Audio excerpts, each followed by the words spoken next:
Today we're talking about a fairly common discussion topic amongst Corvette enthusiasts. Two extremes are a perfect numbers matching straight from the factory 1960s Corvette and the same year Corvette but heavily resto modded.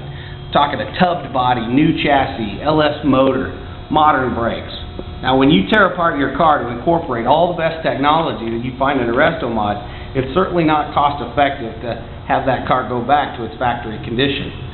What we're discussing today is kind of a middle ground. How can I preserve the hallmarks of my factory condition Corvette but realize some modern day improvements without really harming my Corvette or making it ineligible to go back to the way it left the factory? One thing we're finding, to a small or even to a much greater extent, are Corvettes that have been modified with bolt-on components. We call this non-invasive modification.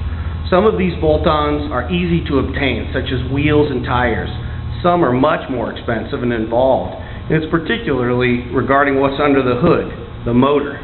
In any event, it's imperative, if you're going to do this, that you hold on to some items which are irreplaceable, such as the numbers matching engine block.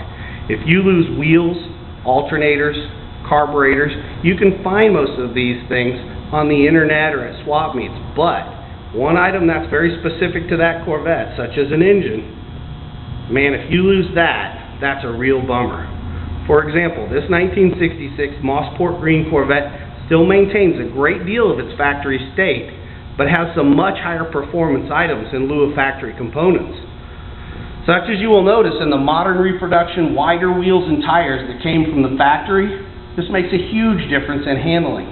Under the hood, you already heard the power of the custom-built 350 that's installed instead of the factory 327. This built 350 motor has a modern, very low cam, high performance intake and carburetor and heads, and it fits right up to the factory 4-speed.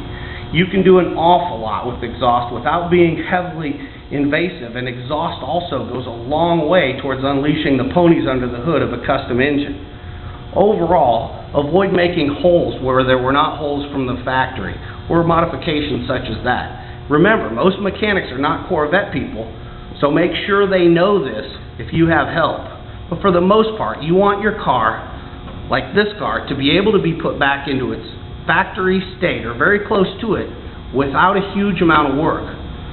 Now, one thing that's important to remember is the most important part is keeping that numbers matching block. This car has a block in the back room.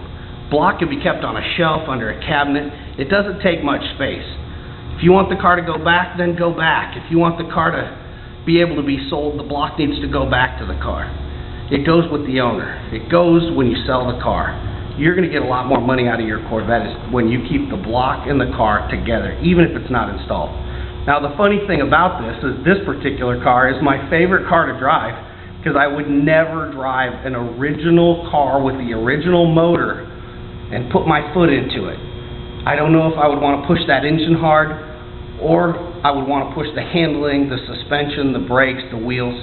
Now this one, on the other hand, handles and drives like a very high-performance modern sports car. I hope you've enjoyed this segment, and I've given you something to think about as you enjoy your classic Corvette. Thanks for watching. I'd love to hear your thoughts or comments. If you want to shoot me an email at info@classicautorod.com, or check out my website, classicautorod.com, and give me your thoughts. Thanks. Have a good day.